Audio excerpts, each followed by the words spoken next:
नमस्कार प्यारे बच्चों, आज हमारी बेसिक टू कंप्लीट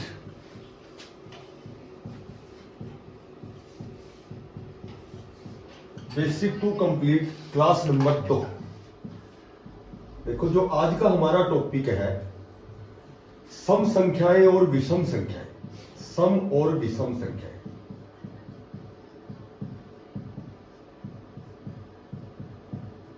इसका विस्तृत अध्ययन करेंगे इसी क्लास में, केवल सम और विषम का। सम इवन नंबर होते हैं और विषम ओड नंबर होते हैं। देखो, नॉर्मल सी बात है, सम वे संख्याएं होती हैं जिनमें दो का पूरा भाग जाता है। जो दो से विभाजित होती हैं वे सम संख्याएं होती हैं, और जो दो से विभाजित नहीं होती वे विषम संख्याएं होती हैं। दोनों में दो दो का अंतर होता है। जैसे मैं कहूं कि सम संख्याएं 2, 4, 6 अनंत तक, और विषम संख्याएं 1, 3, 5 अनंत तक। अब इसमें हमारे एग्जाम में क्वेश्चन कैसे पुटअप करते हैं, एक तो ये ध्यान रखना है, सबसे पहली जो बात है कि जो सम संख्याएं लगातार, एक तो ये क्वेश्चन एसएससी में बहुत बार आता है, लगातार सम संख्याओं के जो वर्गों का अंतर है यह किससे विभाजित होता है। तो हमें ऑप्शन मिलेगा 2, 4, 8 ऐसे, तो यह हमेशा 4 से विभाजित होता है। हमेशा ये बात याद रखना कि ये क्वेश्चन एसएससी में आया था। लगातार दो सम संख्याओं के वर्गों का अंतर किससे विभाजित होता है। तो मैं कहूंगी लगातार, जैसे एक तो 10 का वर्ग सम संख्या हो गई, एक 8 का वर्ग, ठीक है, तो इनका अंतर 10 का वर्ग 100, 8 का वर्ग 64, 100 में 64 गया 36। तो ये जो भी यहां घटाने के बाद जो शेष बचेगा ये हमेशा 4 से डिवाइड होता है। ऊंची कितनी बड़ी हो, 3 अंकों की, 4 अंकों की, 2 अंकों की, 8 अंकों की, वो हमेशा 4 से डिवाइड होता है। और यदि यही सेम बात विषम संख्याओं का है तो वो 4 और 8 दोनों से विभाजित होती है। ये दोनों से होती है। मैं कहूं कि लगातार दो विषम संख्याओं के वर्गों का अंतर ये किससे विभाजित होता है। तो ये ध्यान रखना कि यदि 4 और 8 दोनों ऑप्शन में है तो दोनों आंसर सही है। 4 और 8 दोनों, ऑप्शन 1 और 2 दोनों ऐसे, या फिर 4 आई 8।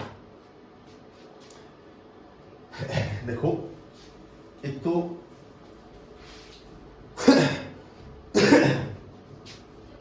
होती है प्राकृत संख्या।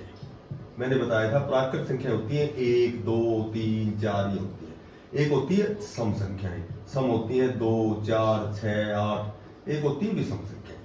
विषम संख्या क्या होती है? विषम संख्या होती है 1, 3, 5, 7। ये इनमें भी दो का अंतर यदि हमें माननी पड़े। देखो, बेसिकली यदि हम समझते हैं इसको बेसिक से, यदि मानना पड़े, जैसे प्राकृत संख्या हमें माननी है, तो प्राकृत संख्या जब माननी पड़ती है इसको हम x से डिनोट करते हैं। तो प्राकृत संख्या जिनमें एक एक का अंतर है, पहली x हो गई, दूसरी x + 1 हो गई, उससे नेक्स्ट x + 2, ये सारी प्राकृत संख्या होती है। यदि विषम संख्याएं माननी पड़े तो विषम संख्याएं भी 1 से स्टार्ट होती है, 1, 3, 5। तो पहली x ही माननी है, इसमें अंतर दो का है विषम में, तो नेक्स्ट हो गई x + 2, x + 4, ये विषम संख्या हो गई। यदि सम संख्याएं माननी पड़े, जो संख्या 2 से स्टार्ट है, भाई जब तक किसी संख्या को हम 2 से गुणा नहीं करेंगे, जब तक 2 का भाग जाएगा ही नहीं, तो पहली सम संख्या आपको 2x माननी है, ठीक है। इसमें भी वही दो का अंतर है, तो 2x + 2, 2x + 4, ये हो गई सम संख्या। अब मैं ये क्यों बताना चाह रहा हूं आपको, जैसे इस तरह क्वेश्चन आए कि 5 विषम संख्याएं हैं लगातार क्रमागत, 5 क्रमागत विषम संख्याओं का योग। देखो, विषम संख्याओं का योग यह हमें दे दिया 325।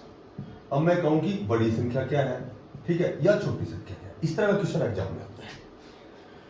तो चूंकि हमें पता है कि विषम संख्याएं x + 2 x ऐसे होती है, और ये 5 संख्याएं हैं, तो पहली x होती है, दो का अंतर होता है, दूसरी x + 2, तीसरी x + 4, चौथी x + 6, पांचवी x + 8, और इन पांचों का योग हमें दे रखा है ये हमें दे रखे बराबर 325। यहां से हम x का मान निकालेंगे, x x x x left में रखेंगे, संख्या उधर भेजेंगे, x का मान आएगा, x का जो मान आएगा वो सबसे छोटी होगी, 2 जोड़ते दूसरी होगी, 4 जोड़ते तीसरी, 6, इस तरह की 5 संख्या निकलेगी, क्योंकि इसमें समय लगेगा।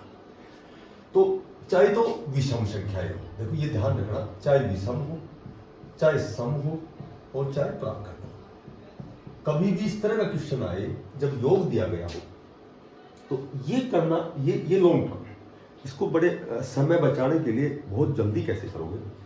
यदि बड़ी संख्या निकालनी है तो सीधा क्वेश्चन देखोगे और s/n प्लस n माइनस 1, और यदि छोटी संख्या निकालनी है तो फिर बड़ी क्यों निकालेंगे, क्वेश्चन में देखेंगे क्या पूछा है, तो वही s/n, ये यहां जमा है, इसकी बजाय छोटी में यहां माइनस करके अंदर इंटू वाला वही n माइनस 1 जाएगा। ये आपको थोड़ा सा याद रखना, क्योंकि ये निकालेंगे ना तो मैंने बताया था वो समय नहीं बचा सकते, लास्ट में हम जो 4-5 मिनट बचाएंगे, ठीक है, मेरिट तो 1-2 नंबर से बनेगी, तो हमें 1-2 सेकंड बचा के लास्ट में 5 मिनट बच गए, तो ये चीजें हमें याद रखनी पड़ेगी।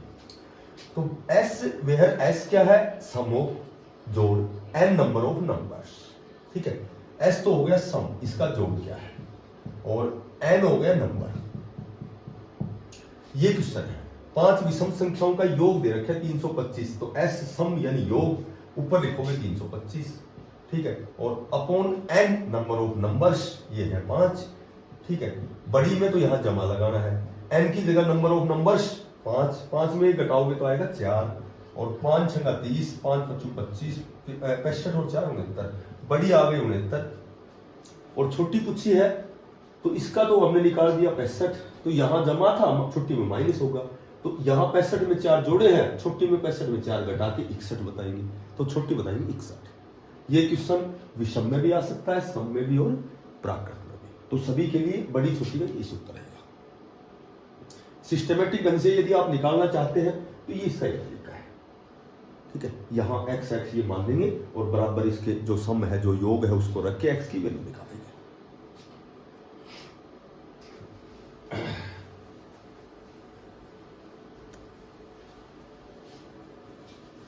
इसके बाद देखो सम और विषम में अब थोड़ा सा हम विस्तृत की ओर बढ़ते हैं, कंप्लीट की ओर। ये है basic concept to complete topic. कोई भी टॉपिक है उसको बेसिक से स्टार्ट करके कंप्लीट तक चलेंगे। देखो एक तो होता है प्राकृत का, तो योग मैंने पिछली कक्षा में बताया था, और वर्गों का जो योग, कितने भी संख्याओं के वर्गों का यदि योग आपको निकालना है तो इसके लिए आपको सूत्र याद रखना पड़ेगा, n into n plus 1 into 2n plus 1 upon 6। n वही रहेगा नंबर ऑफ नंबर्स। और यदि घनों का योग निकालना है तो घनों का योग होता है n इंटू n प्लस 1 और अपॉन 2 और इसका स्क्वायर। प्राकृत संख्याओं का योग पूछा जाए तो n इंटू n प्लस 1 बटे 2। प्राकृत का यदि याद है तो पूरे होल स्क्वायर कर दो, ये घनों का योग हो जाएगा। इसके बारे में थोड़ी सी जानकारी देता हूं आपको। मैं कहूं कि 1 का वर्ग, 2 का वर्ग, 3 का वर्ग, अगर ये 10 का वर्ग, इसका योग क्या होगा? तो चूंकि ये आपको थोड़ा सा याद ही रख लेना, ये 385 होता है। अगर मैं कहूं कि 1 का क्यूब, 2 का क्यूब, 3 का क्यूब, ठीक है, 3 का क्यूब और ये 10 का क्यूब, इसका योग क्या होता है? तो ये याद रख लेना 3025 होता है। कैसे कैसे याद रखना है? याद यदि नहीं है तो आप इन सूत्रों से निकाल सकते हैं। जैसे मान लो 1 से 10 तक वर्गों की संख्याओं का योग, तो n की जगह लिखो बड़ी संख्या, लास्ट संख्या 10 इंटू मतलब गुना 10 और 1 11 और 10 दूनी 20 और 1 21 और अपॉन 6। 3 दूनी 3 7 और 2 पंजू, ये आ गया 7 पंजू 35 को 11 से गुणा करना है, और 35 को 11 से करना है तो गुणा का एक स्पेशल वीडियो बनाऊंगा कि गुणा बड़ी संख्याओं को हम गुणा कैसे करेंगे। 35 को पहले आपको 10 से गुणा करना है, 35 दाई 350, 1 बच गया, 35 1 कम 35, तो ये आ गया 350। मोटी बात ये है कि ये थोड़ा सा याद रख लोगे ना तो क्वेश्चन जब जो एसएससी लेवल के, बड़े लेवल के जब आप एग्जाम देते हैं तो ये चीजें माइनर चीजें हैं, ये हमें याद रखनी पड़ती है। अब जैसे मान लो ऐसे इसी तरह ये घनों का योग कर रहे हैं इस सूत्र से, तो ये 3025 आएगा। ठीक है, चलो ये और बता देता हूँ तो कैसे निकालेंगे घनों का योग। घनों का योग होता है n की जगह लिखेंगे बड़ी संख्या 10 गुणा 10 और 1 11 और अपॉन 2 और इसका होल स्क्वायर। 2 पंजू 10, 11 पंजू आ गए 55, 55 का वर्ग करेंगे। देखो जब भी इकाई के अंकों का जोड़ यदि 10 होता है, इनका जोड़ यदि 10 होता है, तो इन दोनों को गुणा करो, 5 पंजू 25 और एक अंक बढ़ाओ, ये दाई के अंक सेम है, तो या तो इसको 6 करो या इसको 6 करो, 6 पंजू 30, तो वो 3025। ये सारे वर्ग करने, गुणा करने, ये सारी छोटे छोटे टॉपिक है, मैंने 120 टॉपिक बना रखे हैं, तो इन सारी चीजों में विस्तृत जानकारी दूंगा तुम्हें, कोई रेक्टिफिकेशन नहीं, मेथड भी बताऊंगा और उनका बेस भी बताऊंगा। अब चूंकि क्वेश्चन में ये बताता हूं कैसे क्वेश्चन आए, 2 का वर्ग जमा 4 का वर्ग जमा 6 का वर्ग जमा जमा जमा जमा 20 का वर्ग, इसका मान बताओ। जैसे ये एसएससी सीजीएल सीपीओ लेवल के क्वेश्चन, तो ये क्वेश्चन अमूमन एग्जाम में आता है। तो सम संख्याओं का दो का ये बताने का मेरा चक्कर यही है कि इस तरह के क्वेश्चन बताना चाहता हूं मैं, जो सम और विषम में जो क्वेश्चन आते हैं ज्यादा से ज्यादा, वो सारी मैं आपको विस्तृत रूप से बता रहा हूं। तो 2 का वर्ग 4 का वर्ग 6 का वर्ग 8 का वर्ग, ये सारी सम संख्याओं का वर्ग है 20 तक, तो ये 1540 होता है, क्योंकि कई क्वेश्चनों पेपरों में आया हुआ है, इसलिए मेरे ये याद है। बाकी आपको कैसे निकालना है कि 2 का वर्ग होता है 4, 4 का वर्ग होता है 16, 6 का वर्ग होता है 36 और यहाँ 20 का वर्ग हो गया 400। इसका मतलब होता है लगातार 6, 8, 10, 12 ऐसे 20 तक। तो यहाँ हमें 4 को मिलना पड़ेगा, 4 एकम 4 चौका 16, 4 दूनी 36 और 100 चौका 400। 4 इंटू मतलब गुणा होता है, 1 का वर्ग 1 होता है, 4 का 2 होता है, 9 का 3 होता है, ठीक है, और यहाँ 10 का वर्ग 100 हो गया। अब सुनो, वही बात आ गई ना, 1 से 10 तक वर्गों का जोड़ या तो इस सूत्र से निकालेंगे, यदि हमें याद है कि 1 से 10 तक का 385 होता है, ठीक है, वर्गों का घनों का 3025 होता है, तो यहां समय बच गया। 1 से 10 तक वर्गों का जोड़ 385 होता है और इसको मल्टीप्लाई करेंगे 4 से, तो इसको 4 से गुणा करेंगे तो आ जाएगा 1540, दैट इज आंसर, ठीक है। तो ये ध्यान रखना। यहां मैं आपको एक छोटी सी बात और बताता हूं, बहुत अच्छी बात है, कि सबसे छोटी जो पूर्ण संख्या होती है, वो नंबर जो होता है वो तो होता है 0, ठीक है, और सबसे छोटी जो प्राकृत संख्या होती है वो होती है 1। तो यहां कई बार कंफ्यूज होता है। देखो क्या कंफ्यूज होगा कि दो बातें अलग अलग हो गई, दो बातें अलग अलग हो गई। एक तो हो गई कि प्रथम 10 प्राकृत संख्याओं के वर्गों का योग बताओ। अब यहां ये क्वेश्चन आ गया, ये क्वेश्चन अमूमन क्वेश्चन एग्जाम में आता है, प्रथम 10 प्राकृत संख्या के वर्गों का योग। वी नो दैट 385, क्योंकि हमने अभी निकाला था। अब ये क्वेश्चन चेंज कर देते हो, घुमा देते हैं, प्रथम 10 पूर्ण संख्याओं के वर्गों का योग, पूर्ण संख्याओं के वर्गों का योग। अब तुमने क्वेश्चन केवल देखा है कि 10 वर्गों का योग 385 याद है, बट ये भी देखना है कि ये प्राकृत संख्याएं हैं या पूर्ण संख्याएं। पूर्ण संख्या तो 0 से स्टार्ट होगी, तो जो 10वीं संख्या होगी उसका मान 9 हो जाएगा, क्योंकि 10वीं 10 संख्याएं हैं, ठीक है। अब ये 10 संख्या हो गई, तो यहाँ जो ये जो सूत्र है इसमें n की जगह 9 लिखेंगे। कब? जब पूर्ण संख्याएं हैं, क्योंकि पहली संख्या 0 हो गई, प्राकृत में पहली संख्या 1 हो गई, तो 10वीं संख्या 10 हो गई। तो यही ध्यान रख लो, यदि 10 प्राकृत का योग तुम्हें याद है, तो 10 पूर्ण संख्याओं का 285 क्यों हो गया कि इसमें एक संख्या 10 कम हो गई, क्योंकि पहली संख्या 0 शुरू हो गई, तो एक या 10वीं संख्या कम होगी, 10 का वर्ग क्या होता है 100, तो इसमें से 100 घट के 285। उसी तरह वर्गों की बजाय घन में 3025 10 प्राकृत संख्याओं का हो गया, पूर्ण संख्याओं का 2025 हो गया, क्योंकि 10वीं संख्या कम होगी, 10 का घन 1000 होता है, तो 1000। एक सम और विषम में लास्ट जो बात है कि एक तो सम संख्याएं होती है, तो सम संख्याओं का योग ये निकालेंगे n इंटू n प्लस 1 से। n वही अंतिम संख्या, लास्ट संख्या, नंबर ऑफ नंबर्स, यानी कितनी संख्या है। और विषम का यदि योग निकालना है, तो विषम का जो योग होता है वो n स्क्वायर होता है। अब n वही नंबर ऑफ नंबर्स, मैं कहूं कि 1 से 100 तक विषम का योग बताओ, ठीक है, विषम का योग बताओ। तो वही बात है कि ये देखने हैं, सम वे होती है जिनमें 2 का भाग जाता है, विषम वे होती है जिनमें 2 का भाग नहीं जाता। तो 1 से 100 में 50 संख्याएं तो सम हो गई, आधी सम होती है और आधी विषम होती है, 50 विषम हो गई। तो विषम का योग होता है n स्क्वायर। तो 1 से 100 में विषम संख्या कितनी है 50, तो n की जगह लिखेंगे 50 और 50 का वर्ग 2500, दैट इज आंसर। यदि 1 से स्टार्ट करते हैं तो आधी सम होती है और आधी विषम होती है। ये भी हो सकता है कि आधा आधा ना हो, जैसे मान लो मैं कहूँगी 1 से 73 तक विषम संख्याओं का योग बताओ, तो सीधी सी बात है पहले तो है ना 72 का आधा करो, 36 तो इसमें है सम, इवन नंबर है, और ये 73वीं संख्या विषम है, तो विषम हो गई 37। ठीक है, सम विषम हो गई 37, तो यहाँ n की जगह लिखेंगे 37 और 37 का वर्ग करेंगे।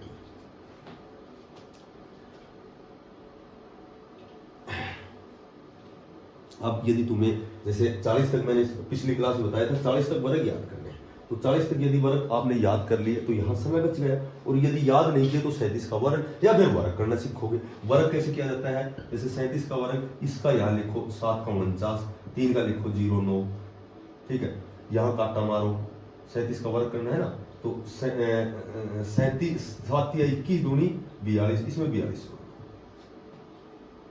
ये हो गया 9, 4 2 6, ये 13 उत्तर आ जाएगा। ये ऐसे याद है तुम्हें कि भाई जैसे 31 का वर्ग याद है 961, 32 का याद है 1024, तो ऐसे याद आ जाएगी तुम्हें। 33 का वर्ग 1089, ठीक है, 34 का वर्ग 34 का होता है 1179, 1156 होता है शायद, और 35 का होता है 1225, 36 का होता है 1296, तो ऐसे ही 40 तक याद हो जाएंगे।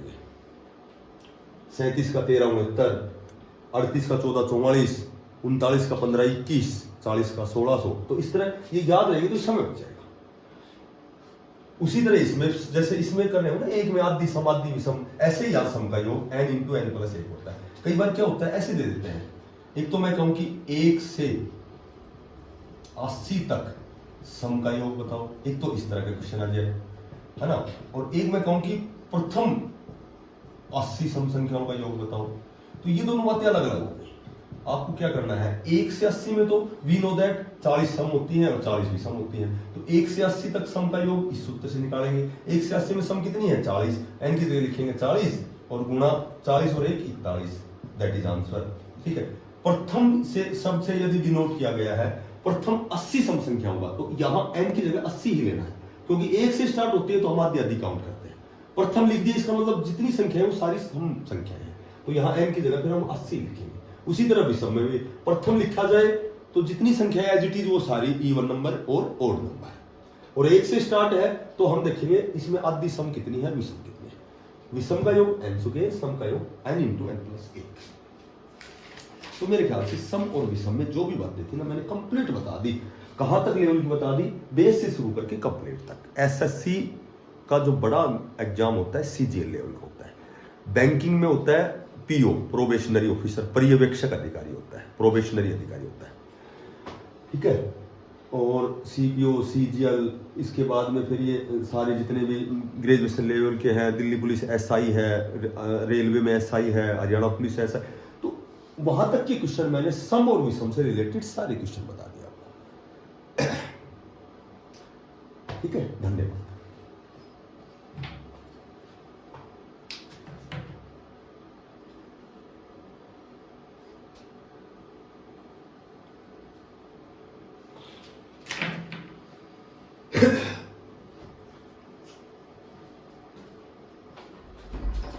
सुपर, आ जाओ।